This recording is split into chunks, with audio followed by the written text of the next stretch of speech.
menuruti Lili, pelan-pelan. Lalu pergi menyerang keturunannya yang lain. Keturunannya siapa Delau? Engkau jawab lebih cepat. Keturunannya siapa? Di rumah Keturunannya siapa yang diserang oleh iblis? keturunan dari Bunda Romo. Keturunan dari perempuan itu. Tetapi keturunan itu mempunyai dua kriteria. Kriteria pertama, Lili, lanjut. yang menuruti hukum-hukum Allah dan memiliki kesaksian Yesus. Dua kriteria. Yang pertama, memiliki hukum-hukum Allah. Yang kedua adalah yang memiliki kesaksian Kristus. Tetapi bagaimana kita tahu bahwa perempuan ini punya keturunan? Yohanes 19 ayat 26-27. Kita mulai dari situ dulu. Baca di TB lama ya. Lili, engkau punya TB lama ya? Ini yang lama. Oke, lanjut. Yohanes 19:27. 26-27. Ketika Yesus melihat ibunya dan murid yang dikasihinya di sampingnya, berkatalah ia kepada ibunya, "Ibu, inilah anakmu." Kemudian katanya kepada muridnya, "Inilah ibumu." Dan sejak saat itu murid itu... Tahan dulu, Lili, sampai di situ. Lili, tahan dulu. Yesus menyerahkan ibunya kepada murid-murid. Dan murid-murid sebagai anak kepada Maria.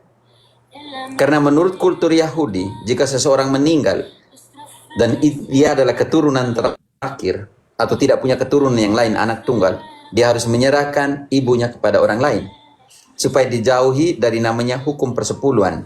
Karena janda, orang anak yatim piatu dan orang asing akan hidup dari hukum persepuluhan.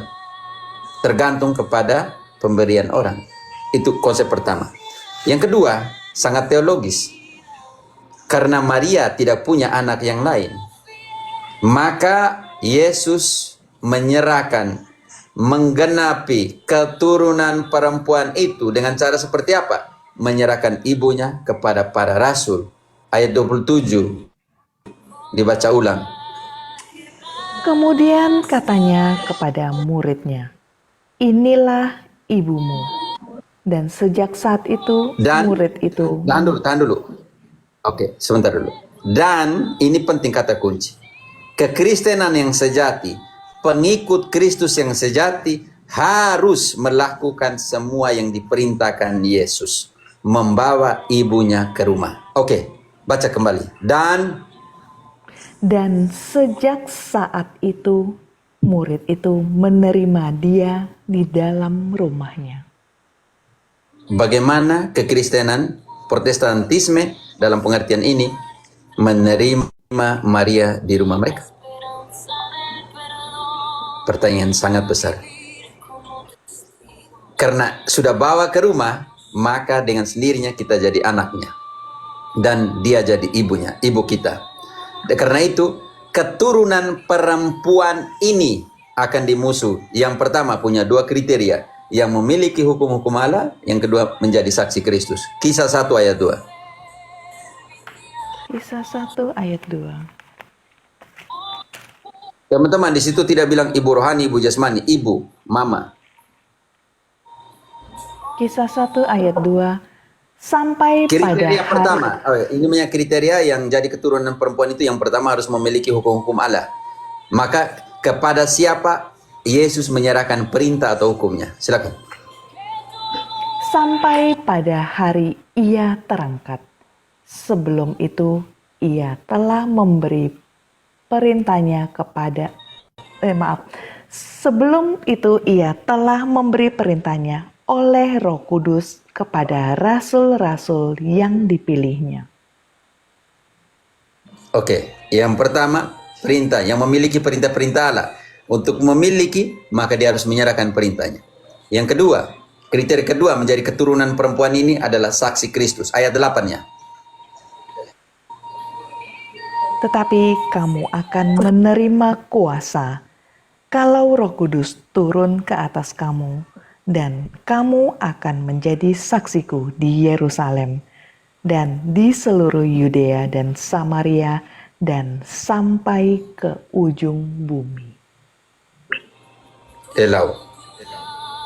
Karena itu kita menggenapi apa yang dikatakan dalam kitab suci. Mulai dari sekarang, segala keturunan akan menyebut aku bahagia. Seperti yang dijanjikan kepada nenek moyang kita, kepada Abraham dan segala keturunannya selama-lamanya. Amin. Itu kata Kidung Maria sangat jelas. Berapakah pendeta yang pakai Kidung Maria untuk menjelaskan rencana keselamatan, kepenuhan janji Allah? Ayo, berapa pendeta yang pakai Kidung Maria untuk menjelaskan? Bukankah itu bagian dari kitab suci loh, Kidung Maria? Kenapa tidak dipakai?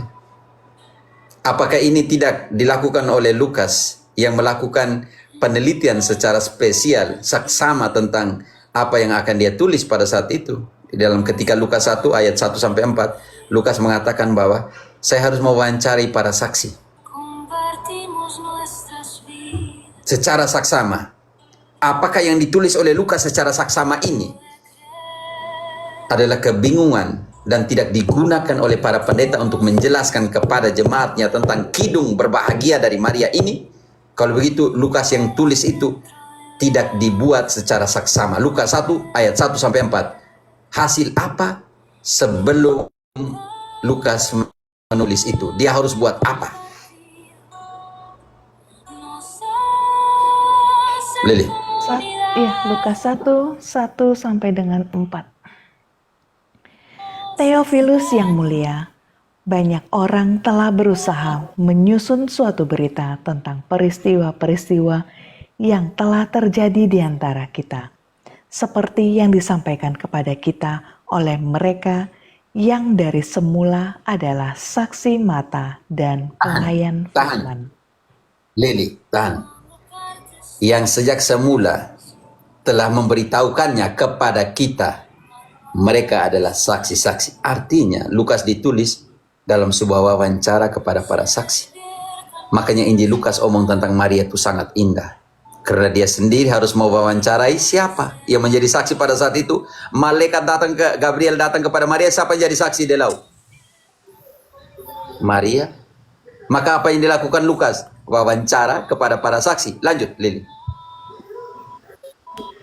Karena itu, setelah aku menyelidiki segala peristiwa itu dengan seksama dari asal mulanya, aku mengambil keputusan untuk membukukannya dengan teratur bagimu, supaya engkau dapat mengetahui bahwa segala sesuatu yang diajarkan kepadamu sungguh benar. Bukan sungguh baik, sungguh benar. Jadi tidak semua yang baik itu benar. Tapi Lukas bilang, saya ini hasil wawancara dengan para saksi. Supaya apa yang saya tuliskan dengan penelitian secara saksama, supaya kamu menerimanya sebagai sebuah kebenaran. Berapa kali pendeta Protestan menggunakan Kidung Maria di dalam ibadah mereka?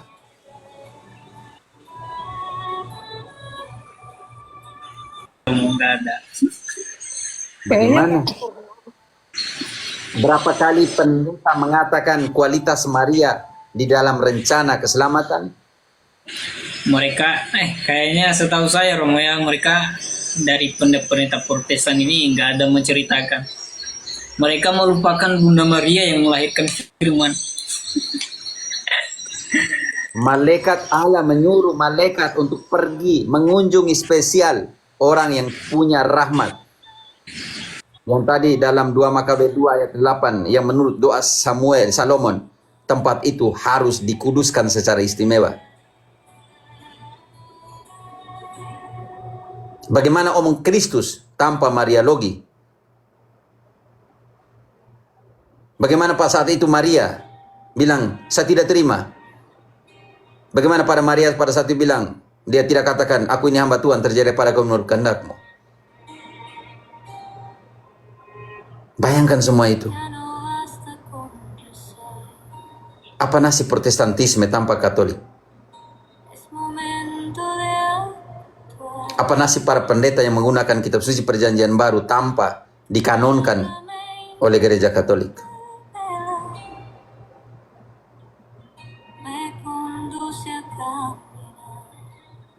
Ya, mereka terima kitab suci dari kita.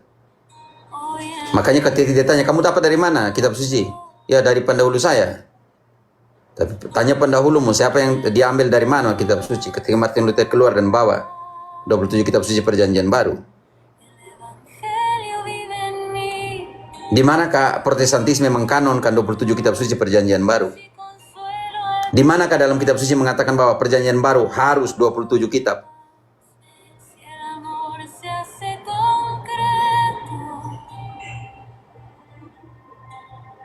Ini jadi persoalan. Pribadi besar, ibu sang juru selamat yang telah dikatakan oleh malaikat, engkau akan melahirkan seorang raja dan kerajaannya turun-temurun, kerajaan tidak pernah musnah. Kepada perempuan ini, dengan sendiri yang melahirkan raja adalah ibunda raja. Dan mau lihat, saya tidak mau bandingkan dengan Yesus, tetapi bagaimana Salomon, raja yang penuh bijaksana, di hadapan ibunya dia buat apa? 1 Raja-Raja 2 ayat 19. Kita contoh kecil saja. Seorang raja yang besar seperti Salomon, di hadapan ibunya dia buat apa? 1 Raja-Raja 2 ayat 19. 1 Raja-Raja 2:19. Batseba masuk menghadap Raja Salomo untuk Tahan membicarakan dulu, hal. Lili. Batseba adalah mamanya Raja Salomon, oke. Untuk membicarakan persoalan orang lain, dia membawakan petisi, oke. Batseba masuk menghadap Raja Salomo untuk membicarakan hal itu untuk Adonia.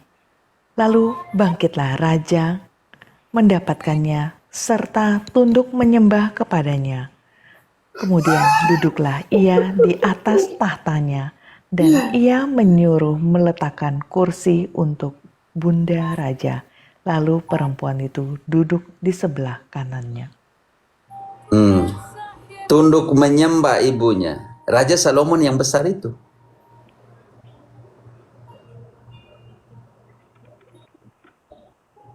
Tunduk menyembah. Raja Salomon tidak mengatakan bahwa ibundanya Allah. Makanya pernyataan di situ sangat tunduk menyembah. Makanya kalau Protestantisme memahami penyembahan sebab adalah berhala dan lain, bagaimana dengan Salomon yang tunduk menyembah ibunya?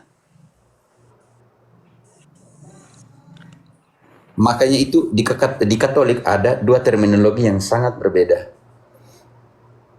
Satunya adorasi atau latria, penyembahan itu hanya untuk Allah.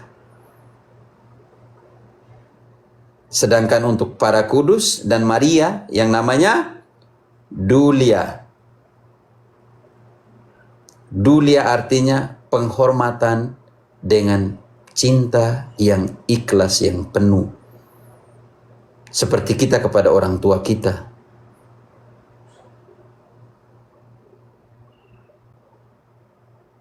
Di mana Katolik mengajar menyembah Maria? Dari pernyataan penyembahan sudah sangat berbeda. Karena penyembahan secara liturgis dalam konsep orang Yahudi, dalam konsep biblis, penyembahan itu harus punya 3 unsur. Keluaran 29 ayat 36-37 akan kita temukan 3 unsur penyembahan kepada Allah setiap hari bagi orang Israel. Keluaran 29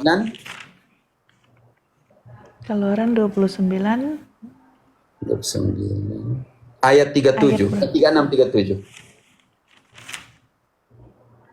3 unsur penyembahan tiap hari orang Israel. Tiap-tiap hari haruslah engkau mengolah seekor lembu jantan menjadi korban penghapus dosa untuk mengadakan pendamaian. Oke, tahan dulu. Kita tidak tahu siapakah ini ayat 35-nya. Maka haruslah kau perbuat demikian kepada Harun dan kepada anak-anaknya, tepat seperti yang kuperintahkan kepadamu. Selama 7 hari haruslah kau tabiskan mereka. Siapa yang harus melakukan penyembahan itu? Pengorbanan itu?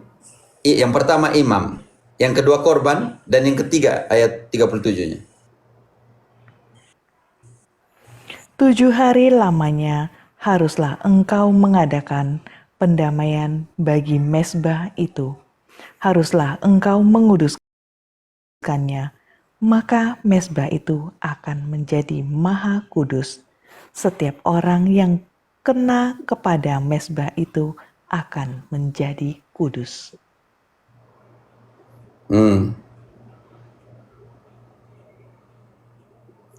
Makanya kalau bilang kita menyembah Maria, pertanyaan sini harus ada 3 hal di situ: altar, imam, dan korban.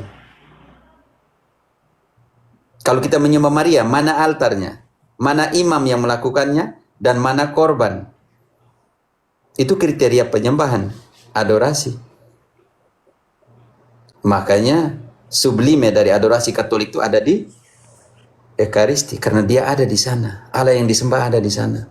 Ada altar di sana, ada imam di sana, ada korban di sana. Hostia artinya korban.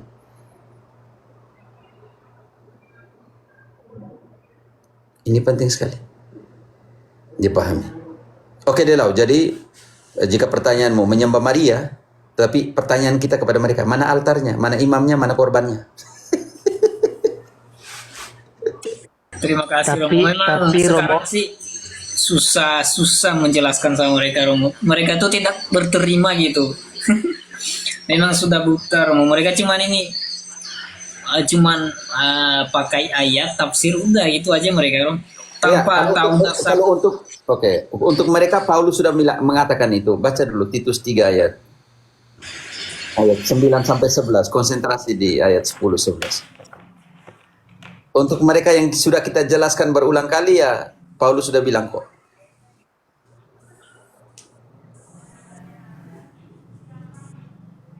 Lili, Titus 3, Titus perjanjian baru. Surat-surat Katolik. Bentar mau Titus.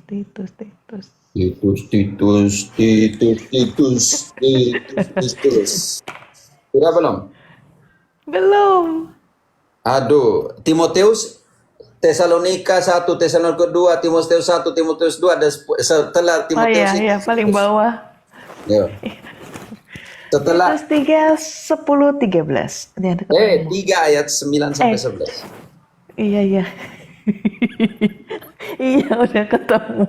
3, 10 sampai 11. 9 Seorang sampai 11. mulai dari 9. Oke. Tolong type di bawah teman-teman. Tetapi hindarilah persoalan yang dicari-cari. Oke, Delau, itu yang- persoalan yang dicari terus setiap hari. Patung Maria Paus, PMP, Patung Maria Paus, Patung Maria Paus, Patung Maria Paus. Artinya persoalan yang dicari-cari. Lanjut. Tetapi hindarilah persoalan yang dicari-cari dan yang bodoh, persoalan selisih, percekcokan, dan pertengkaran mengenai hukum Taurat, karena semua itu tidak berguna dan sia-sia belaka. Seorang bidat yang sudah 1-2 kali kau nasihati, Apa? hendaklah. Lili, apa saya tidak dengar? Apa? Bukan saya ngomong, Seorang- saya tidak dengar Paulus ngomong tadi. Apa? Seorang bidat yang sudah 1-2 kali kau nasihati, hendaklah engkau jauhi.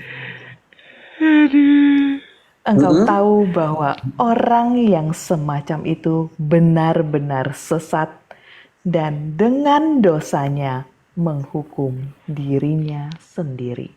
Biar, dia repot Delau. Biar dengan dosanya menghukum dirinya sendiri. 2 Timoteus 3 ayat 5. 2 Timoteus 3 ayat 8. Ayat 7. 7, coba 7. 2 Timotius 3 ayat 7. Oh, jangan. Mulai dari ayat 1 sampai dengan ayat 8. Akhir-akhir ini ada dari berapa 1 banyak yang orang seperti itu? Oke. Ketahuilah bahwa pada hari-hari terakhir akan datang masa yang sukar. Manusia akan mencintai dirinya sendiri dan menjadi hamba uang. Baca dari ayat Mereka, 1. mereka akan membual dan menyombongkan diri. Mereka akan menjadi pemfitnah.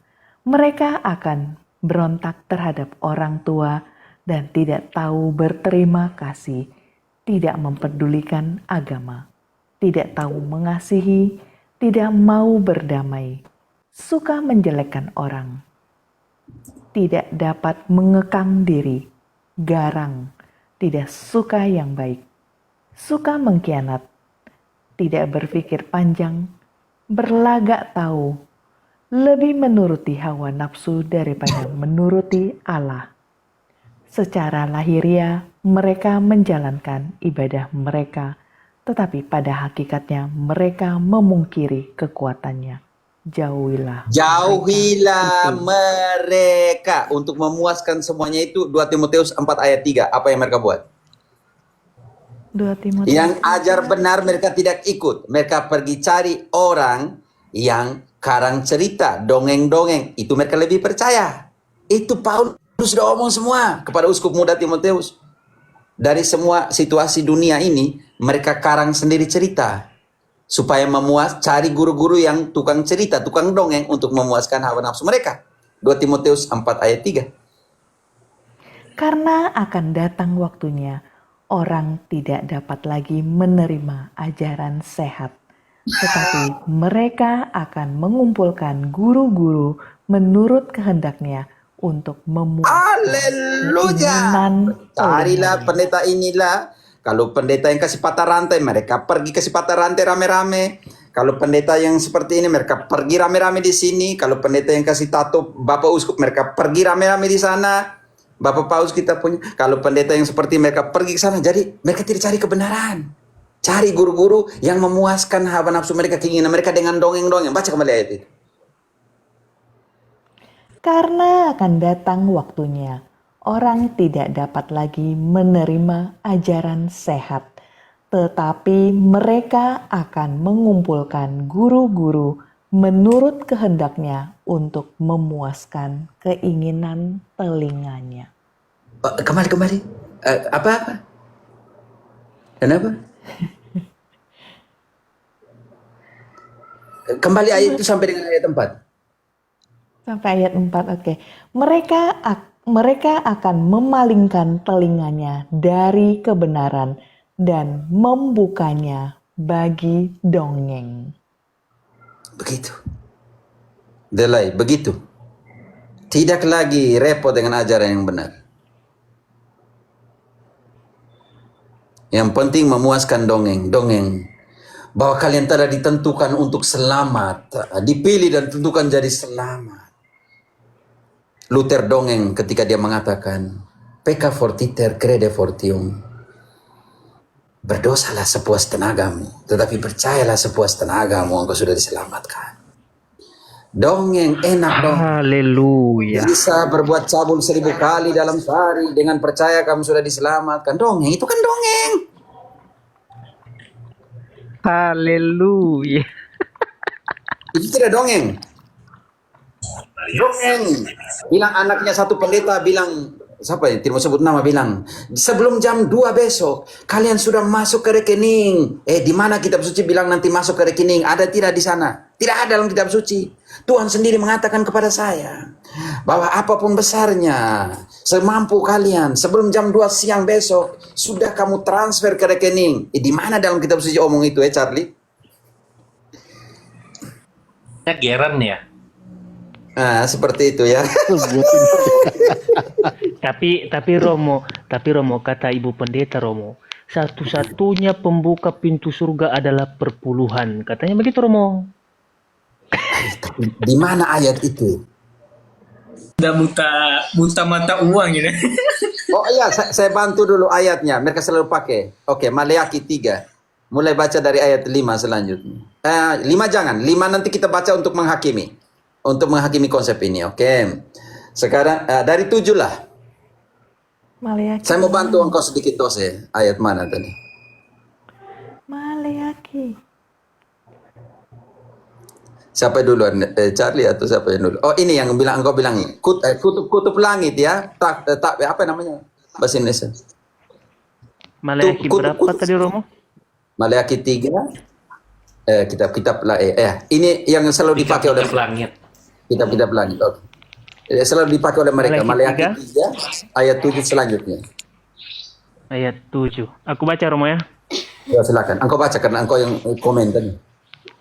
Oke.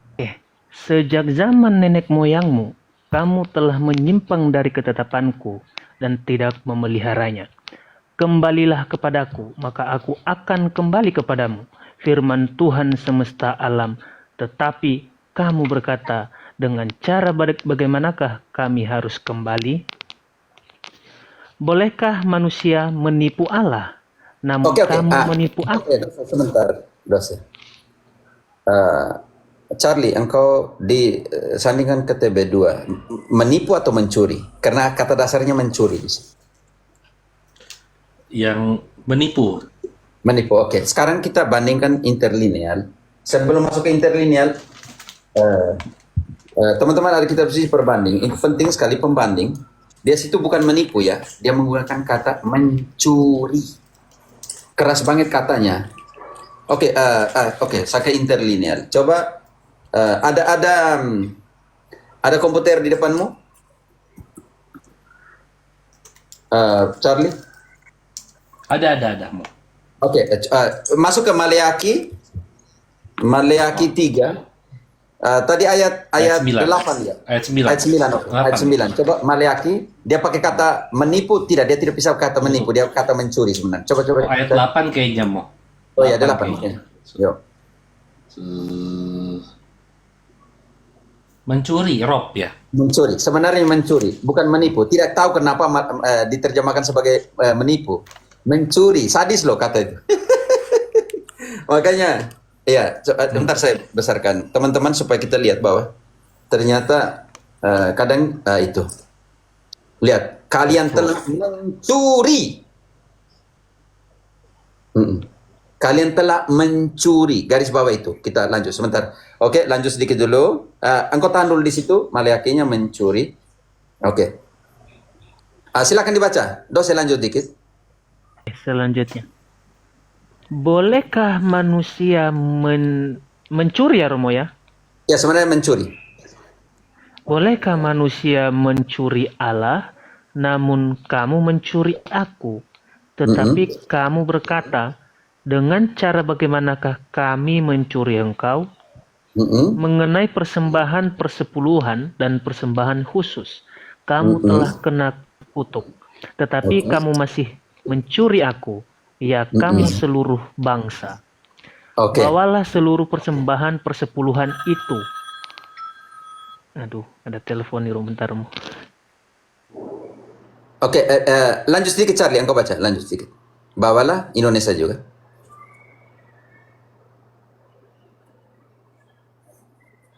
Charlie, mic-mu.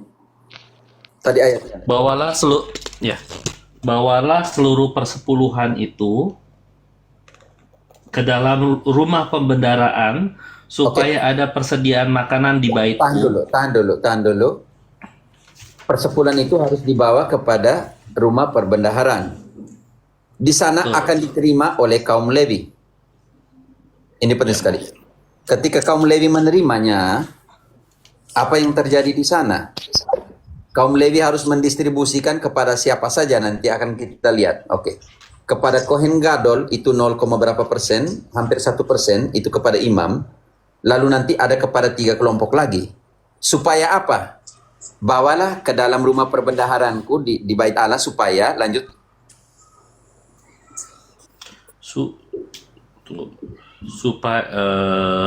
Baca aja, rumah perbendaharaan.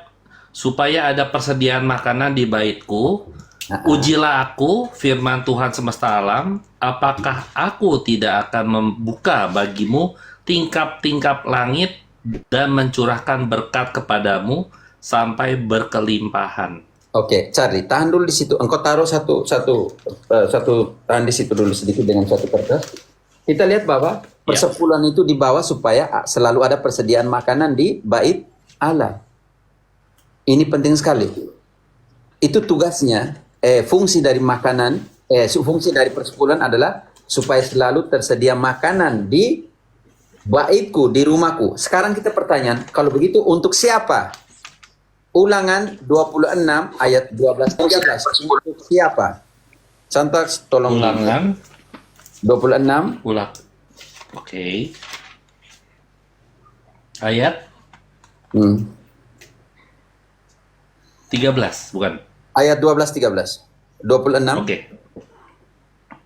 Apabila pada tahun ketiga, Tahan dulu, tahun Charlie. persepuluhan. Charlie, pelan-pelan. Yes, Tahun ke berapa?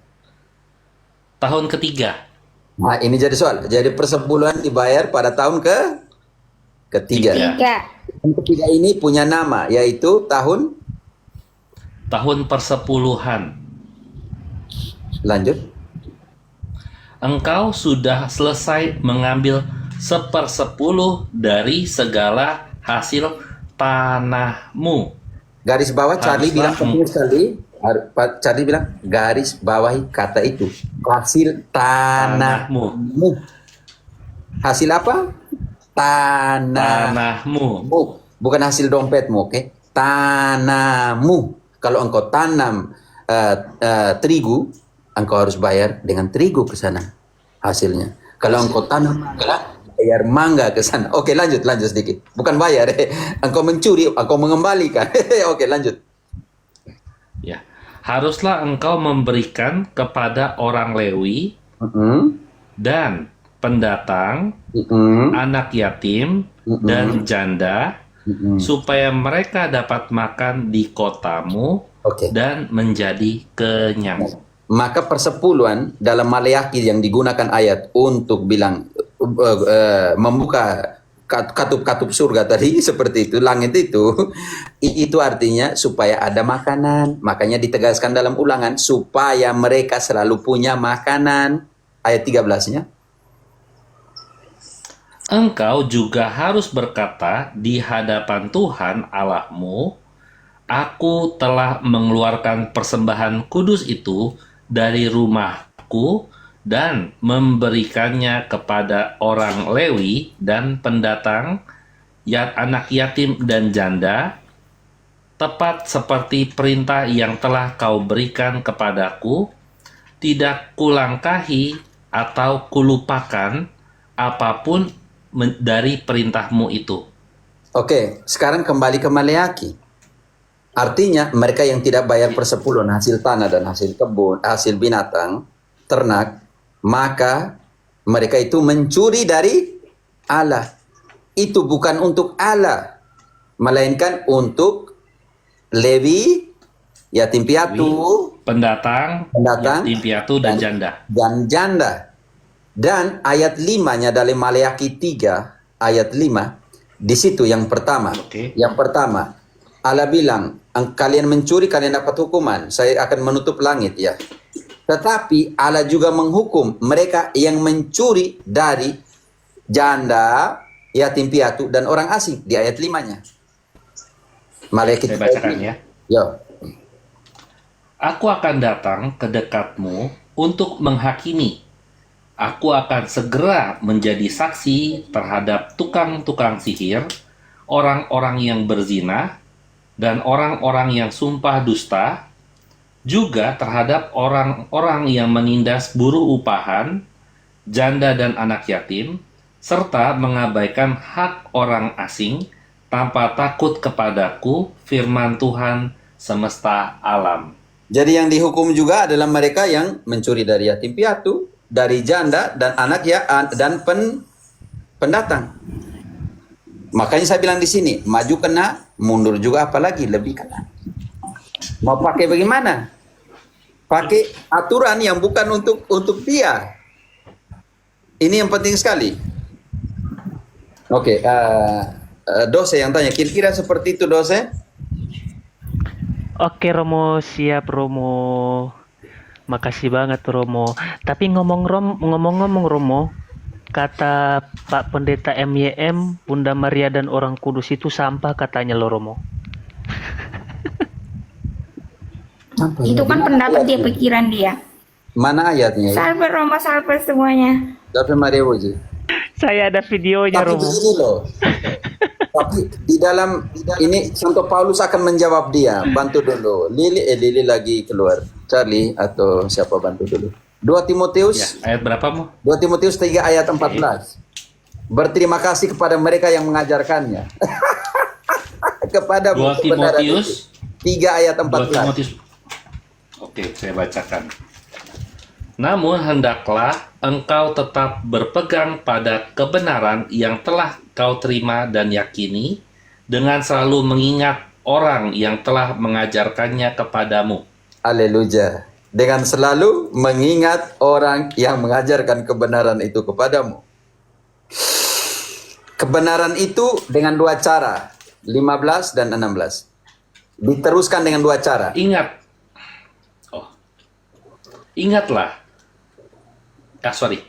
juga bahwa sejak kecil engkau telah mengenal kitab suci yang dapat memberi hikmat kepadamu dan menuntun engkau kepada keselamatan melalui iman kepada Kristus Yesus. Seluruh kitab suci diilhamkan Allah. Charlie, hati-hati di situ. Di situ langsung dikatakan kitab suci. Kalau kita bandingkan dengan TB1, di situ TB1 TB2 yang kau baca. TB2 ini TB2. TB1. Tulisan-tulisan suci. Tulisan-tulisan yang diilhamkan. 2 hal yang berbeda. Satunya kitab suci ayat 15. Satu yang kedua omong tentang tulisan-tulisan yang diilhamkan. Kalau kita masuk ke interlineal itu sangat jelas loh. Oh iya, segala tulisan yang diilhamkan Allah memang bermanfaat untuk mengajar, untuk menyatakan kesalahan, untuk memperbaiki kelakuan, dan untuk mendidik orang dalam kebenaran. Apakah seorang pendeta mau katakan bahwa itu kitab suci? Ataukah tulisan-tulisan yang diilhamkan? Makanya sola scriptura gugur. Dengan 2 ayat itu, yang pertama untuk kitab suci ayat 15, yang kedua untuk tulisan-tulisan lain, ya, tapi tulisan ini yang diilhamkan, diinspirasi oleh Tuhan. Bergunanya ada 4. Makanya di sini gugurlah sola scriptura. Karena di situ omong 2 hal, ayat 15 omong tentang kitab suci, ayat 16 omong tentang tulisan-tulisan yang diilhamkan. Berguna untuk 4 hal, untuk mengajar, untuk menyatakan kesalahan orang lain, dan untuk membawa orang kepada kebenaran. Mengajar, ada 4 hal itu. Jadi, tetapi ketika ada satu pendeta bilang Orang Kudus Maria tidak berfungsi, tidak berguna lagi, tidak punya jasa, bagaimana dengan Paulus yang menulis ayat 14 yang dibaca ulang Charlie? Kebenaran itu diajarkan oleh siapa dan engkau harus ingat mereka yang ajarkan itu kepadamu. Oke, saya bacakan. Tetapi hendaklah engkau tetap berpegang pada kebenaran yang telah engkau terima dan engkau yakini, dengan selalu mengingat orang yang telah mengajarkannya kepadamu. Dengan cara apa? Selalu mengingat. Mengingat. Siapa yang Romo. harus diingat?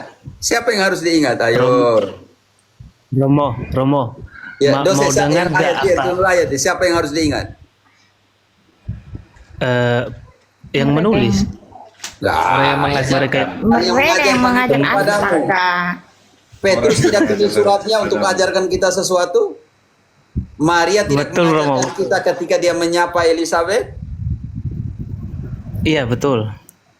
Berarti bagaimana kalau bilang Orang Kudus Maria semua itu tidak berjasa, tidak berguna lagi? Bagaimana dengan Paulus yang bilang selalu ingat kepada mereka yang telah mengajarkan itu kepadamu? Iya Romo, makanya aku heran loh Romo. Ini nih kita dengarkan ya ini. Emang aku pengen penasaran sama pendeta Daniel nih. Maria untuk jalan kepada Bapa tidak butuh sama sekali. Masih butuh jasa Petrus? Sama sekali tidak butuh. Masih butuh jasa para nabi, para rasul sama sekali tidak butuh. Masih butuh jasa-jasa orang suci, Santo Antonius, Santo Agustinus, jasa-jasa bapak-bapak gereja, sama sekali tidak butuh, saudara. Buang semua itu sampah. Berarti Alkitab dibuang lah. Petrus Ya, juga Mas. dibuang lah. tahu diri Yohanes rupanya ya. Dibuang semua. Maaf. Jadi buang semua. Kayaknya kurang asam folat itu. Iya, perlu berobat lagi. Kurang asam Dia folat bilang dulu sampah. pas. Dia bilang sampah tapi dia pakai itu buku yang ditulis sama para rasul Roh Kudus, Romo. Iya, dia pakai. Dia pakai Yohanes tulis, Matius tulis, Markus tulis, dia pakai. Susah itu, Kacau susah. pendeta memang ini, aduh.